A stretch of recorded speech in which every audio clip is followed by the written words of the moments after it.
കേരളത്തിലെ വിദ്യാർത്ഥി രാഷ്ട്രീയത്തിന്റെ നെടുംതൂണായ കേരള സ്റ്റുഡൻസ് യൂണിയൻ കോട്ടയം ജില്ലാ കോൺഗ്രസ് കമ്മിറ്റിക്കെതിരെ ഉന്നയിച്ച പ്രതിഷേധം കേവലം സ്ഥാനാർത്ഥി നിർണയത്തിലെ തർക്കമായി ഒതുങ്ങുന്നില്ല.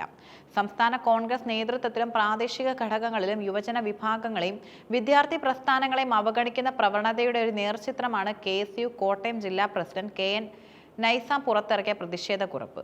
തദ്ദേശ സ്വയംഭരണ തിരഞ്ഞെടുപ്പുമായി ബന്ധപ്പെട്ട് KSU നൽകിയ ലിസ്റ്റ് യാതൊരു പരിഗണനയും ഇല്ലാതെ തള്ളിക്കളഞ്ഞ ജില്ലാ നേതൃത്വത്തിന്റെ നടപടി കോൺഗ്രസ് പാർട്ടിയുടെ ഭാവിയെക്കുറിച്ച് ഗൗരവകരമായ ചോദ്യങ്ങൾ ഉയർത്തുന്നു. കഴിഞ്ഞ 10 വർഷത്തിലേറെയായി സംസ്ഥാനത്ത് പ്രതിപക്ഷത്തിരിക്കുന്ന കോൺഗ്രസ് പാർട്ടിക്ക് വേണ്ടി തെരുവുകളിൽ രക്തം ചിന്തിയ പോലീസ് മർദ്ദനങ്ങളും കേസുകളും ഏറ്റുവാങ്ങിയ യുവ പോരാളികളെ തിരഞ്ഞെടുപ്പിലും സംഘടനാ സമിതികളിലും തഴയുന്നതും യുവ നേതൃത്വത്തിന്റെ മനോവീര്യം തകർക്കുന്നതും പാർട്ടിയുടെ പുനഃസംഘടനയ്ക്ക് തടസ്സമുണ്ടാക്കുന്നതുമായ സമീപനമാണ്. ഈ വിഷയത്തിന്റെ സമഗ്രമായ പശ്ചാത്തലം, രാഷ്ട്രീയ പ്രത്യാഘാതങ്ങൾ, കോൺഗ്രസിന്റെ യുവജന അവഗണനയുടെ ചരിത്രപരമായ തുടർച്ച എന്നിവ വിശദമായി പരിശോധിക്കേണ്ടതുണ്ട്. കോട്ടയം ജില്ലാ കോൺഗ്രസ് കമ്മിറ്റിയുടെ സമീപനമാണ് KSU ജില്ലാ നേതൃത്വത്തെ പരസ്യമായി പ്രതിഷേധത്തിന് പ്രേരിപ്പിച്ചത്.